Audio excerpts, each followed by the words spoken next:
مساء الخير، معاكم هبة ورجعت لكم من جديد في حكاية جريمة. كاميليا بنت في المرحلة الثانوية من عمرها تقريبا 16 سنة، كانت عايشة مع أبوها وأمها، وكانت عايشة حياة هادية جدا، وهي الوحيدة للأب والأم، ما كانش ليها إخوات. مع الوقت الأب مرض جدا وربنا توفاه، وعاشت كاميليا مع أمها. كانوا في حزن دائم بسبب فقدان الأب، لأن هو ما كانش مجرد أب بالنسبة لكاميليا، كان كمان صديق. المكان اللي عايشة فيه كاميليا كان مكان بسيط جدا في داخل القاهرة، وكانت عايشة في بيت عيلة، والبيت كمان كان فيه شقة تخص عمها، ولكن عمها ده كان دائم المشاكل مع أبوها، كان طول الوقت بيتناقروا مع بعض وبيتخانقوا بسبب ان هو عمها زي ما بيقولوا عياره فالت. كان دايما يحب ان هو يسهر، وكمان خرب حياته الزوجية بسبب ان هو دايما بيحب يسهر بره مع اصحاب السوق، وطبعا كان برضو من النوع اللي بيتصاحب على الحريم، وما كانش ان هو بيتقي الله لا في بيته ولا في اهله ولا في اولاده.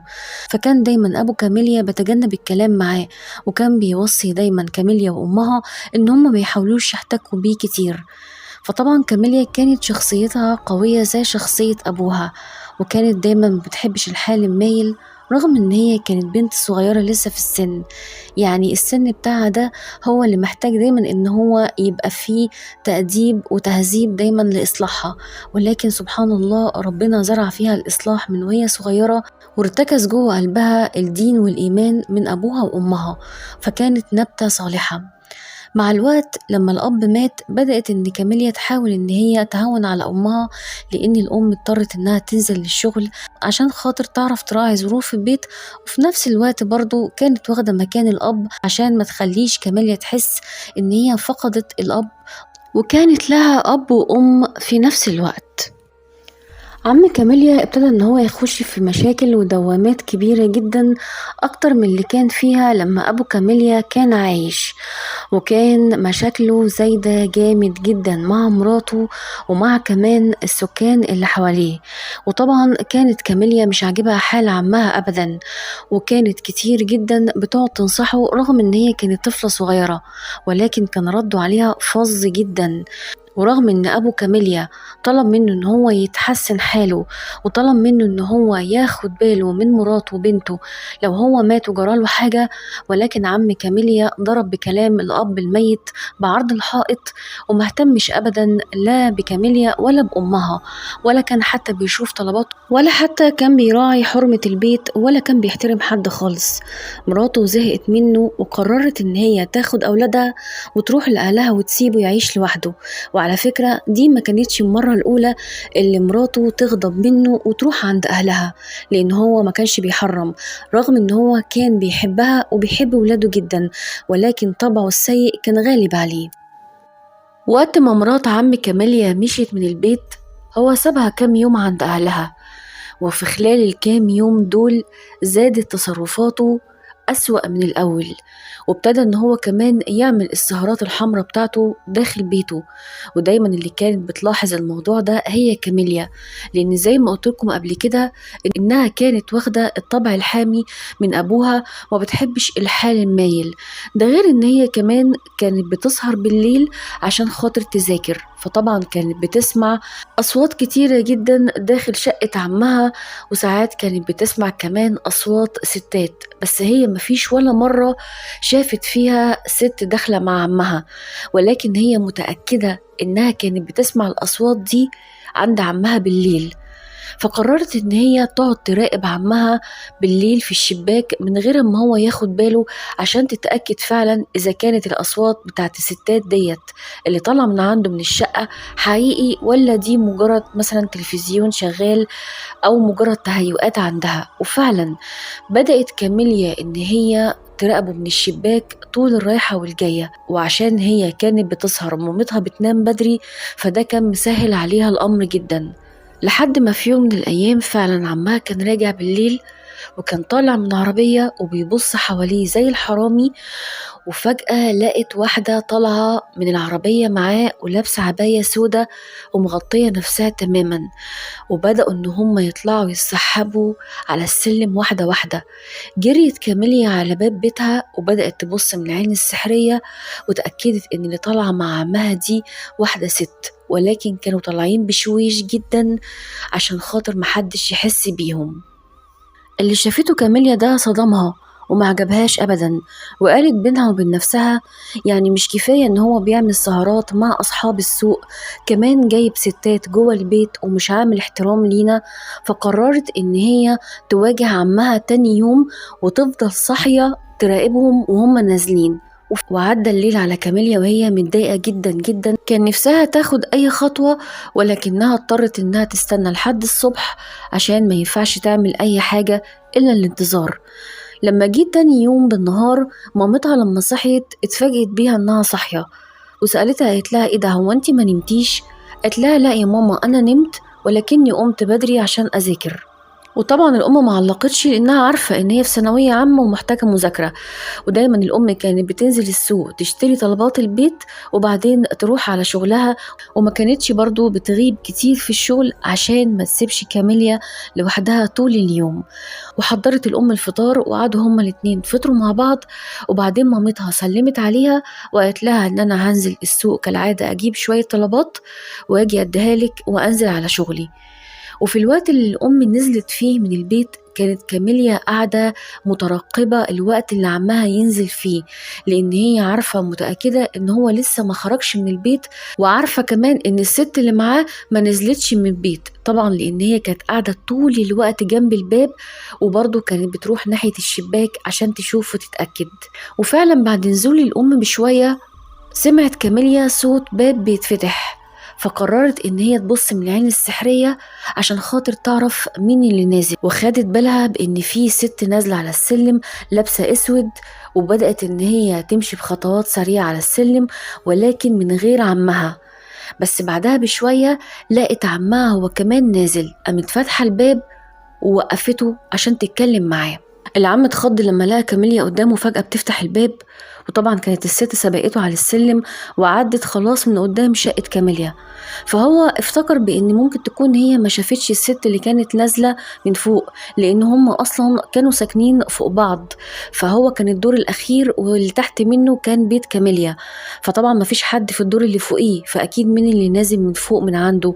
هي الست ديت. فطبعا لما هو لقى ان كاميليا فتحت الباب ارتبك في الكلام وبصلها كده باستغراب وقال لها كنت عاوزة حاجة يا كاميليا؟ قالت له على فكرة أنا عارفة كويس قوي إن كان في واحدة ست معاك يا عمو، وعارفة كويس إن هي لسه نازلة من شوية، وأنا الكلام ده واخدة بالي منه بقالي فترة، ولكن بصراحة أنت زودتها قوي، وأنا هقول لماما وهقول لطنط مراتك على اللي أنت بتعمله، لأن لازم من الحاجات اللي بتعملها الوحشة دي تبطلها. طبعا العم الغضنفر إزاي يلاقي بنت أخوه بتتكلم معاه بالشكل ده، خصوصا إن هي بالنسبة له عيلة، فبدأ ان هو يتخانق معاها خناقة كبيرة وصوتهم هما الاتنين بدأ يعلى، فطبعا دخلها جوه في الشقة عشان يتكلم معاها ويتفاهم معاها بالراحة، بدل ما الجيران ممكن يسمعوا الصوت العالي ده ويتفضح، لان هو كان كل اللي يهمه برضو ان محدش ياخد فكرة وحشة عنه. وبما ان العمارة كان فيها برضو بعض الجيران في الادوار اللي تحت، فممكن محدش يشك ان الست دي كانت نازلة من عنده هو، ممكن ان هما يشوفوا بان هي قريبة حد موجود جوه العمارة. فضل عم كاميليا عندها وقت طويل وبعدين اخد بعضه ومشي، وبعد فترة كده زمنية رجعت الام، ولكن فجأة لما رجعت الام رقعت بالصوت جامد جدا ولمت عليها كل سكان العمارة، لأنها لقت بنتها كاميليا مدبوحة ومفصول راسها عن جسمها، ولقت بنتها غرقانة في بركة من الدم. اتلم الجيران وكلهم شافوا المنظر، كان منظر بشع جدا، وكانت الأم في حالة انهيار عصبي تام. ووصلت الشرطة وبدأت إن هي تعاين مكان مسرح الجريمة، وبدأت إن هي تعاين جثة كاميليا، وبدأوا إن هم يستكشفوا إذا كان في دخول عنف مثلا من جوه البيت أو بره البيت ولا حاجة.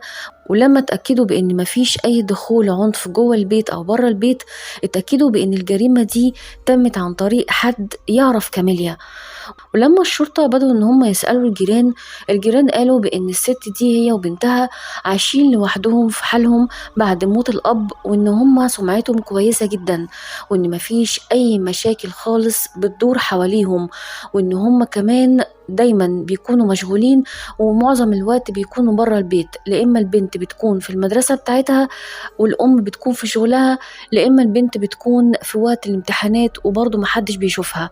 يعني من الآخر هم في حالهم تماما. كانت الأم في حالة انهيار تام، عشان كده الضابط المحقق ما كانش عارف ان هو يتكلم معاها كويس، عشان كده سابها شوية انها تهدى، وبدأ ان هو يتكلم مع الجيران اكتر واكتر. عرف عن طريقهم بان هم ملهمش قرايب كتير، ولكن ليهم عم ساكن معهم في نفس العمارة. وقرر الضابط المحقق ان هو يستدعي العم، وفعلا لما وصل العم لمقر الشرطة، الضابط سأله على بعض التفاصيل اللي تخص الأسرة، وقال له نفس الكلام اللي قالوه الجيران، ان هم كويسين وفي حالهم، وان اخوه مات ووصاه عليهم، وان هو كان بياخد باله منهم. الضابط كان حاسس ان العم مرتبك شوية وهو بيتكلم، ولكن حط في الاعتبار بانه ممكن يكون مرتبك عشان خاطر ان هو زعلان على بنت اخوه، لان كان باين على العم جدا ان هو حزين. عشان كده الضابط حط في الاعتبار النقطة ديت، وابتدى ان هو يسأله عن بعض تفاصيل حياته الشخصية. فالعم رد عليه وقال له ان انا حياتي شخصية عادية جدا، وعارف الضابط ان هو عنده زوجة واولاد.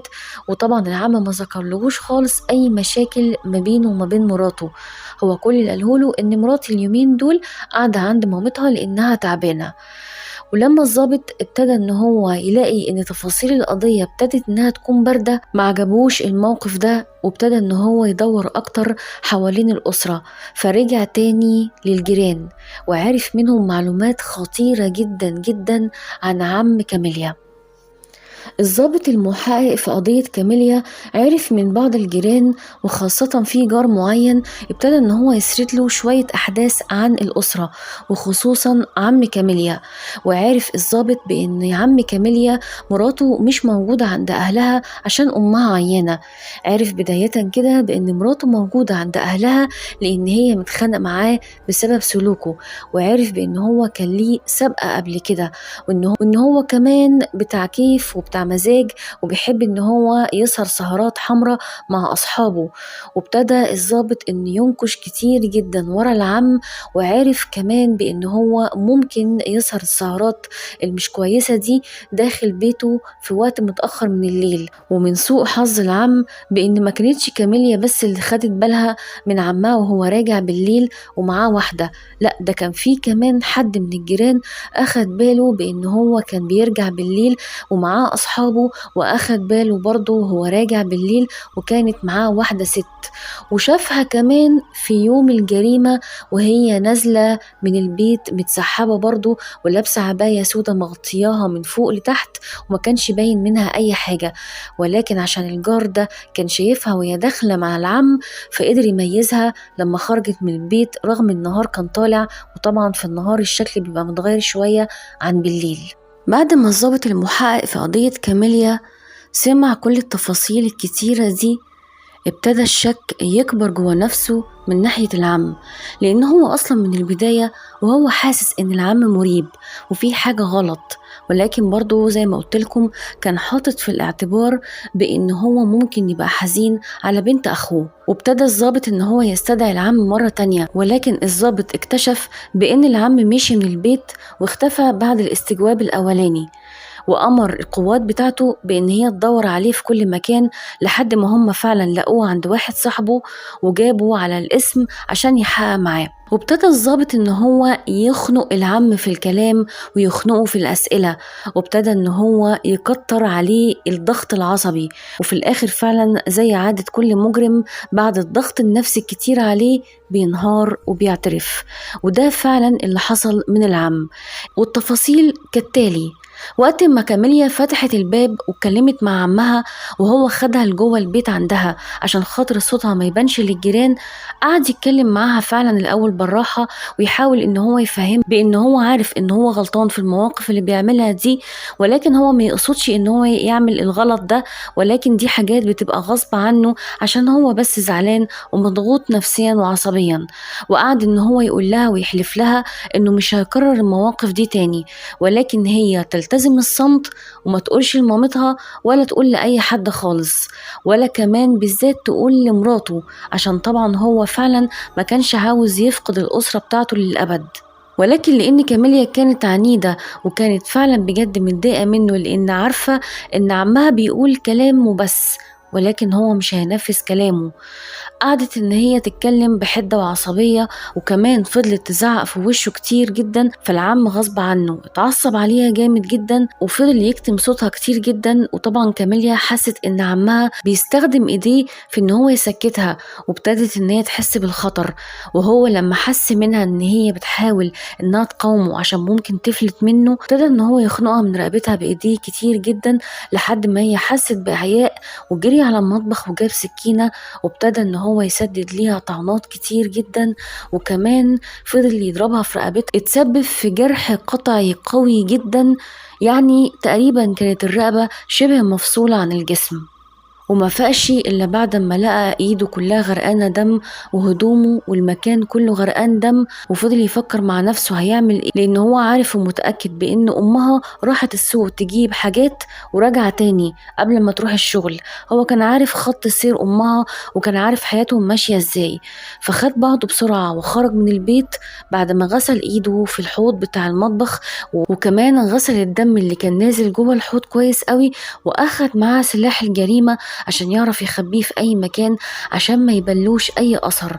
وطبعا كده كده الشرطة عشان عارفة ان العم بيخش البيت عندهم كتير، لما لقوا البصمات بتاعته موجودة جوه البيت ما استغربوش، لان اصلا الام وقتها لما استجوبوها بعد ما هي هديت قالت ان العم احيانا كان بيجي يدخل البيت، فطبيعي جدا ان بصماته تكون موجودة جوه البيت. واعترف العم بالجريمة البشعة اللي ارتكبها في حق بنت أخوه بسبب نزواته وبسبب إن هو كان سايب نفسه للشيطان. والحمد لله القصاص العادل جه في العم، اتحول للمحكمة وتنفذ فيه كمان حكم الإعدام. ودي كانت نهاية كل مجرم زيه.